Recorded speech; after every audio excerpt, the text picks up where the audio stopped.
तो भाई welcome two part 2 जिसमें हम कंपैरिजन कर रहे हैं डिफरेंट यूरोपियन मुल्कों का जर्मनी से कि जर्मनी एक सूटेबल है या फिर आपके अगर जर्मनी नहीं फर्स्ट प्रेफरेंस पे तो कौन कौन से अदर यूरोपियन कंट्रीज है वे यू कैन अप्लाई और उनकी क्या कंडीशंस है। तो अभी हम बात करें जी हंगरी पे और अगेन हमारे साथ हैं वन एंड ओनली मिस्टर नाम मोहम्मद अब्दुल्ला। अब्दुल्ला और खाली मे भी कह सकते हैं MAY मैं शॉर्टकट है अब्दुल्ला जी। मैं अब्दुल्ला कह रहा हाँ अब्दुल्ला हूँ। सर ठीक है। ठीक है। चलो अब्दुल्ला हंगरी के बारे में जी एजुकेट करो आप। जी हंगरी रहा पाकिस्तान के कंसल्टेंट का फेवरेट स्पोर्ट 2018 से लेके अब तक, और अब तक भी हंगरी को बहुत ज्यादा प्रेफरेबल करते हैं क्योंकि इनके अंदर इनका कमीशन है जो कंसल्टेंट का वो बहुत ज्यादा इनको प्रॉफिटेबल है। हंगरी के अंदर वो बताते हैं कि क्यों है। हंगरी की सिंपल यहाँ की करेंसी इनका अपने हंगेरियन है। HUF लिस्टेड यूनिवर्सिटी 11 है जो बहुत कम है। सिर्फ 11 यूनिवर्सिटी गवर्नमेंट ने लिस्ट की है कि जो ऑफिशियल उनके लेवल पे हैं, इंटरनेशनल लेवल पे हैं, ऑल ओवर वर्ल्ड वाइड पे। स्टडी प्रोग्राम 45 है और मोस्टली मेडिकल कंट्री के इसमें आपको मेडिकल मिलेंगे। इंजीनियरिंग और कंप्यूटर साइंस आपको कम मिलेंगे हंगरी के अंदर।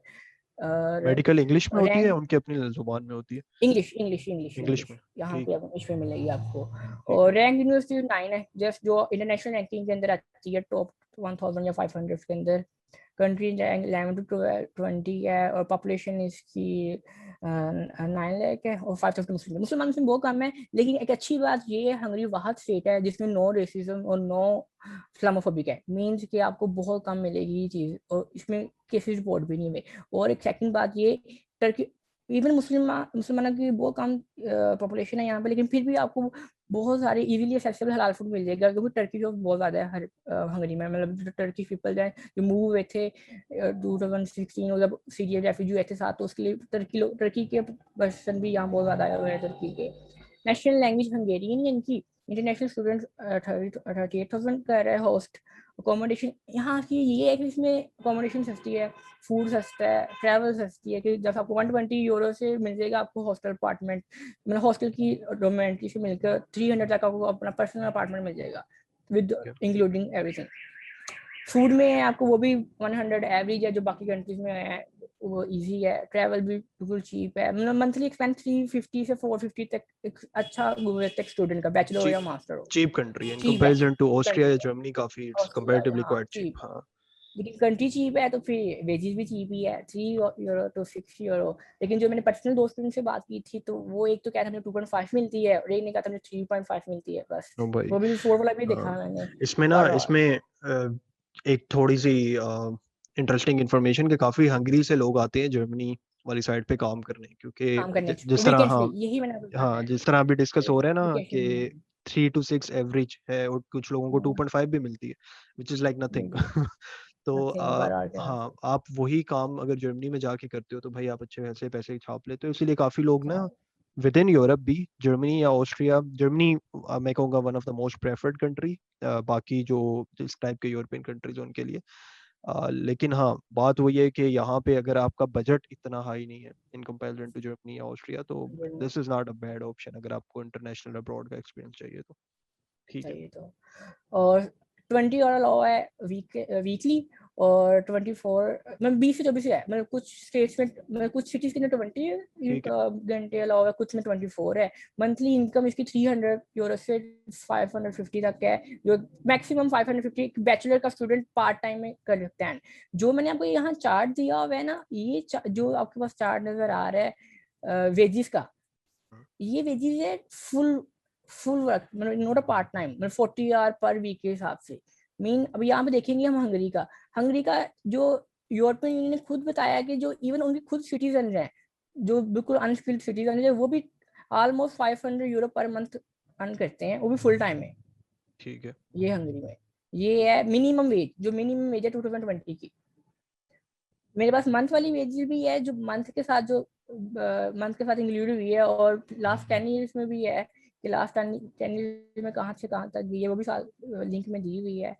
इसके बैचलर्स भी तरफ आ जाते हैं तो 12 ईयर एजुकेशन है, 60%, अच्छा 60% बेस है। 65 से कम, 60 से कम परसेंटेज जाएंगे तो आपका इशू ये होगा, आपको डिजायर्ड कोर्स में मिलेगा नहीं। बहुत मुश्किल चांसेस है आपको किसी कम्युनिटी और इकोनॉमिक्स वगैरह में मिल जाएगा, लेकिन आपको इंजीनियरिंग में या मेडिकल के किसी डिजायर्ड कोर्स में आपको इवन साइकोलॉजी तक में भी नहीं मिलेगा आपको, अगर 50% से कम है। कुछ स्टूडेंट को मिल जाता है लेकिन 60 मतलब एफएससी में स्टूडेंट्स हैं जो पढ़ रहे हैं, तो उनको बेसिक 60% उनका माइंड में होना चाहिए। ठीक है। इसमें बस बैड चीज ये है कि इंडी टेस्ट है मोस्टली। अगर आप पब्लिक यूनिवर्सिटी प्रेफर करते हैं तो इंडी टेस्ट कंपल्सरी है, अगर प्राइवेट है तो इंडी से आप बच सकते हैं। अच्छा, ये और इंडी एंट्री टेस्ट ज्यादातर एंट्री टेस्ट की तैयारी कहाँ से करते हैं? किस टाइप का होता है? मुश्किल होता है, इजी होता है? कोई आइडिया है आपको? इसका इसका इटली से तो थोड़ा सा नॉर्मल है, इजी है। आपको आप फेसबुक पे ग्रुप मिल जाएंगे स्टडी इन हंगरी के, वहाँ पे उसकी सारा कंटेंट उन्होंने बड़े अच्छी कंट्रीब्यूशन की हुई, कंटेंट की सारी बुक्स वगैरह भी दे रहे हैं वहाँ पे। जो ठीक है। और ग्रेजुअली सब स्टूडेंट जो भी टेस्ट देता है एक दूसरे डिस्कस भी करते हैं। फेसबुक पर जनरल 2-3 ग्रुप बने हुए हैं पाकिस्तानियों के स्टडी इन हंगरी के, तो आपको वहाँ से सारी इन्फॉर्मेशन मिल जाएगी। और लेकिन मैंने देखा है कि ज्यादा मेडिकल रिलेटेड ही है एंट्री टेस्ट, मतलब कंप्यूटर साइंस में देखना है लेकिन उसको एंट्री टेस्ट नहीं देना पड़ेगा। लेकिन फिर एक बात, ये कंट्री है ही मेडिकल की, स्टडी प्रोग्राम 45 है, उनमें ज्यादातर मेडिकल ही प्रेफर किए हुए हैं हंगरी ने, मतलब इंजीनियरिंग के कम है हंगरी के अंदर। 6 बैंड लाजमी है, 5.5 in each overall, 5.5 in each, किसी में कम भी आते हैं तो इशू नहीं है, 5.5 ईच चल जाता है बैचलर्स के लिए, नॉट मास्टर। मास्टर में 60% सीजीपी का मतलब ये है कि आपको 2.8 से कम ना हो, 2.8 और 9 से। ठीक है। प्रेफरेबल रिकमेंडेड 3 सीजीपी है पाकिस्तान में, लेकिन 2.7 पे भी चल जाता है। तो ये चीज आपको देखनी पड़ेगी। इवन आई थिंक यूनिवर्सिटी में आप इजीली कवर अप कर लेते हैं 2.8 सीजीपीए वाला इशू नहीं है। स्कॉलरशिप अच्छी मिल जाती है आपको, अगर आपका प्राइवेट यूनिवर्सिटी में भी हो भी गया तब भी आपको 3000 यूरो तक ईयरली मिल जाती है स्कॉलरशिप, जो आपका सारा एक्सपेंस कवर कर देती है। यूनिवर्सिटीज ठीक है। का इशू है 3000 तक। ये अलाल इजीली अवेलेबल है ये स्कॉलरशिप मतलब पहुंचने के बाद। 2 महीने के बाद? पहुंचने के बाद पहुंचने नहीं के नहीं, बाद? आपके पहुंचने के 3 महीने के बाद, ये इससे पहले नहीं। और ये उसके बाद आपका हर किसी को मिल हर जाती किसी है को क्या? ये नहीं, कुछ स्कॉलरशिप होती है टेस्ट बेस, आपकी टेस्ट पे है। जो प्राइवेट यूनिवर्सिटीज है ना, वो सिर्फ 5 स्टूडेंट्स को मैक्सिमम देते हैं पर बैच के अंदर, जिनकी टॉप ग्रेड में है और वो डिजर्व भी कर रहे हैं, उनको डॉक्यूमेंट शो कराने पड़ते हैं, वरना नहीं। पब्लिक यूनिवर्सिटी में ऑलरेडी फीस कम होती है, पब्लिक यूनिवर्सिटी में स्कॉलरशिप इस बेस पे मिलती है कि आपको हॉस्टल वगैरह फ्री कर दिया जाता है, वही आपको स्कॉलरशिप में इंक्लूड होता है कि जो आपको दिए जा रहे हैं पैसे वगैरह। हलाल फूड मुस्लिम कम्युनिटी कम है, लेकिन हलाल फूड आपको मिल जाएगा इजीली, जो वहाँ पे रह रहे कहते हैं हलाल फूड में कोई इशू नहीं है। जॉब सीकिंग वीजा मिलते हैं आफ्टर डिग्री के बाद, कोई ब्लॉक अकाउंट नहीं है, अगेन अच्छी चीज़ है दोनों के लिए। वाइड रेंज या मास्टर्स के लिए बैचलर्स के लिए कोर्सेज आपको मिल जाते हैं, मिल जाते हैं। ये नहीं है कि आपको बिल्कुल कोर्स मिल ही नहीं रहा, लेकिन बैचलर में कंप्यूटर साइंस के भी है यहाँ पे। मैं एक्चुअली खुद कंप्यूटर साइंस का ज़्यादा कंप्यूटर साइंस का ही पता, लेकिन मेरा दोस्त लियो है वो मेडिकल का है, तो उसके लिए साथ साथ लिखते थे हम, तो मेडिकल के भी से मिल गए थे यहाँ पे इजीली। पब्लिक यूनिवर्सिटीज थी यहाँ पे और गवर्नमेंट भी थी। अभी आपका दोस्त फिर पढ़ रहा है वहां पे?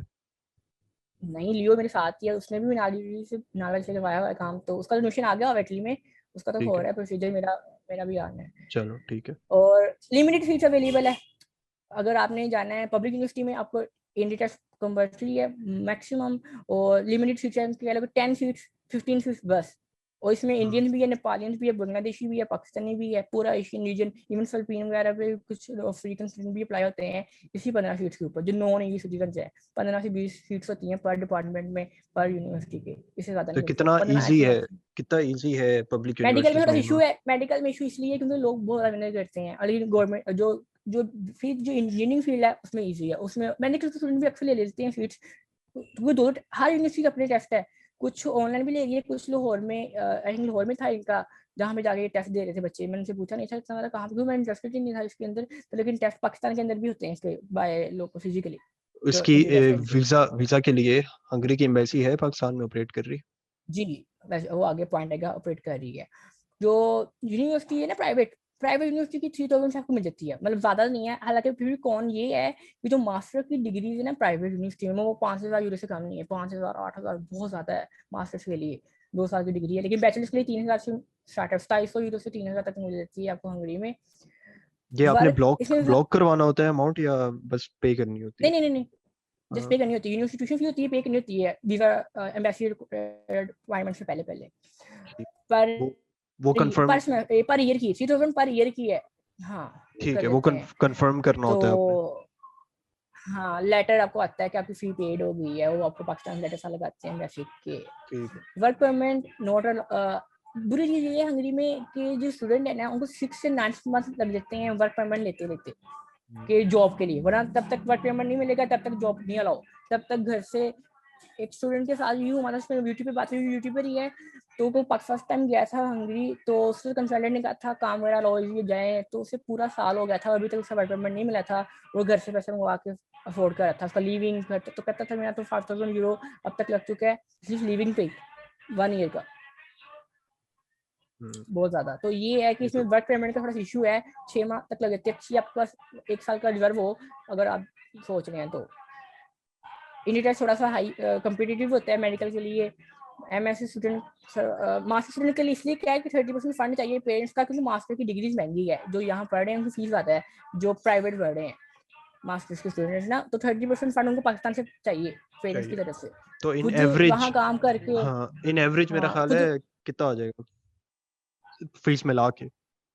लेकिन ये देखें आपको यहाँ फीस मिल जाएगी, ये फीस सही है, ये मैंने उनकी ली है ऑफिशियल वेबसाइट से, स्टडी हंगरी से, ये पिक मैंने वहाँ से ली है, जो बिजनेस रिलेटेड स्टडीज है ना प्राइवेट यूनिवर्सिटीज की 1200 यूरो, ये पर सेमेस्टर है नॉट पर ईयर।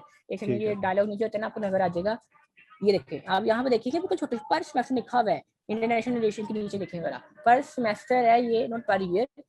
इंजीनियरिंग की 1600 यूरो से 25 है, और मेडिकल की 600 से और 6000 से 8000 तक है, ये पर सेमेस्टर मीन 6000 यूरो पर सेमेस्टर, साल में 2 सेमेस्टर 12000 यूरो मास्टर, इन वो महंगा है, तो इसलिए फंड पाकिस्तान से आना चाहिए, लेकिन पब्लिक यूनिवर्सिटी में मिल जाता है, स्कॉलरशिप भी मिल जाती है, तो फिर ये और कुछ खुद भी अर्न कर लेता है, तो मैनेजेबल है। मतलब तो आप कह रहे ज़्यादा हो, नहीं है। जो अभी तक मुझे बात समझ आई है, हंगरी में एक प्राइवेट है एक पब्लिक है, प्राइवेट की फीसेज हैं पब्लिक की फीसेज नहीं है, लेकिन नहीं है पब्लिक में जाने के लिए you have to appear in entry test, test. और एंट्री टेस्ट में जी अगर आपकी रिक्वायरमेंट सारी मैच कर गई और एंट्री टेस्ट पास कर लिए, तो आप फिर एंट्री इजी है। उसकी बेस पे आप पब्लिक यूनिवर्सिटी के अंदर इंटर हो जाते हो, जहाँ पे आपकी कोई फीस नहीं है, और वहाँ पे फंड का आप, इशू भी नहीं है। हाँ फंड का इशू भी नहीं है, और आपको स्कॉलरशिप मिलने के भी चांसेस हैं, जो आपने काफी है 1000 से 3000 यूरो की बात की 2000 थी, तक तो नहीं। यू जी कैन जी अर्न, यू कैन स्टडी, और वहाँ पे living expenses it's quite low in case अगर आप पब्लिक यूनिवर्सिटी में अप्लाई कर रहे हो, तो अगर प्राइवेट में अप्लाई कर रहे हो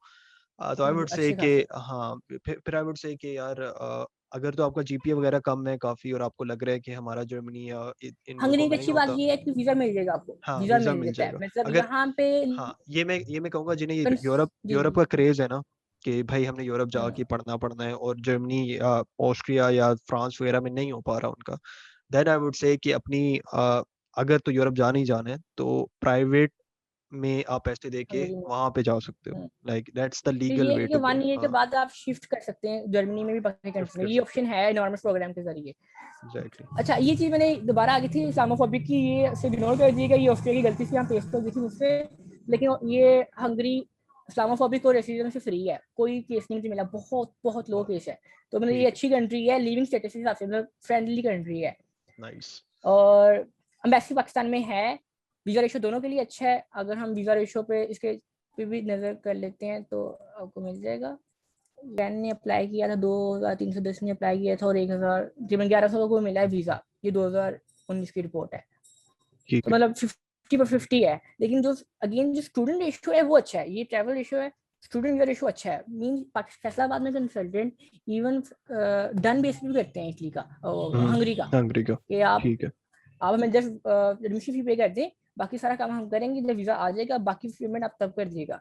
इतनी कॉन्फिडेंट है यहाँ पे जो कंसल्टेंट है, क्योंकि उनके रिलेशन प्राइवेट, वो बातें प्राइवेट यूनिवर्सिटी में पब्लिक का कहती नहीं है ना, पब्लिक का आपने बाय ऑन करना है, पब्लिक का कोई भी आपको पेमेंट नहीं करेगा, प्राइवेट में आपका 10 दिन के अंदर आपका आ जाता है एडमिशन, 15 दिन के अंदर आप वीजा प्रोफाइल फेस करते हैं और आपका वीजा लग जाता है मैक्सिमम उसमें उसमें, उसमें तो उसमें ये यही होता होगा ना कि मतलब आपको मार्क्स कम चाहिए, आपका वीजा प्रोसेस जी बड़ा आराम से, वो आपके डॉक्यूमेंट इजी है, वहाँ सबमिट कर देते होंगे, और एक चीज के वीजा रेशो अच्छा है, तो वो कॉन्फिडेंट है कि जब वीजा आ गया तो हमें आप कॉन्फिडेंट है पैसे दे देना। एक एक चीज जो दे थोड़ी देगा। सी मैं पूछना चाह रहा हूँ, कि हंगरी में देखें बैचलर्स जिसने किया वो मास्टर सॉरी एफएससी के बाद, जिस तरह यहाँ पे तो होता था ना, ऑस्ट्रिया में आप टेस्ट देते थे, एंट्री टेस्ट होता था, फिर जर्मनी में भी आपका एंट्री टेस्ट है, वो 13 साल के बाद बैचलर की एजुकेशन एक्सेप्ट करते हैं, और हंगरी में 12 साल के बाद 12 कर साल सकते हैं, 12 साल के बाद, और कोई एंट्री कर टेस्ट भी सकते नहीं हैं, होता। 3 साल का कोई इशू नहीं है। नहीं प्राइवेट में नहीं है, प्राइवेट में मिल जाता है, गवर्नमेंट में वाला, प्राइवेट में कुछ यूनिवर्सिटी है जो रैंक जो इंटरनेशनल रैंकिंग में है, जो टॉप 8 आती हैं, उनमें आपको ठीक है, एलिजिबिलिटी चाहिए होती है, या उनका एटलीस्ट मिनिमम ये होता है कि आपका 5 इंटरव्यू होता है, और उसमें कुछ क्वेश्चन पूछ लिए जाते हैं, उसके बाद बता दिया जाता है। तो पता बात नहीं हुई हंगरी वालों से, हंगरी वाले तो बेचारे रोने होते रहते हैं कि जॉब का मार्केट नहीं है। फिर ये है कि जब वोकेशन होती है ना, तो वो जर्मनी या किसी और कंट्री में जाके 2 मंथ के लिए, वो भी आई थिंक इलीगली काम करते हैं, जाके अलाउ तो नहीं होता है कंट्री चूज करके काम करना, लेकिन काम कर लेते हैं, फिर उनकी अर्निंग कुछ हो जाती है। ठीक है। परमानेंट 3 साल बाद मिल जाती है आपको। हम्म, अगेन सिटीजनशिप 8 साल लगा कंटिन्यूसली रहना पड़ता है हंगरी में, फिर आप अप्लाई कर सकते हैं।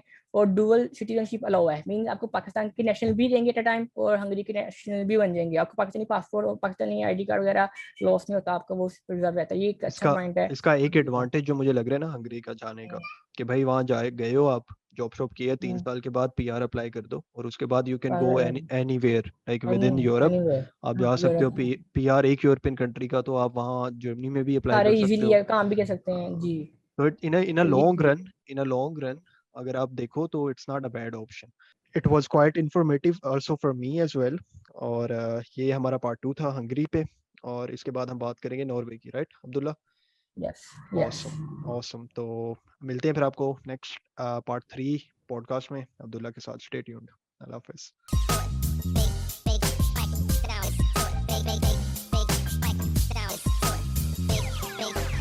It sound right, boy.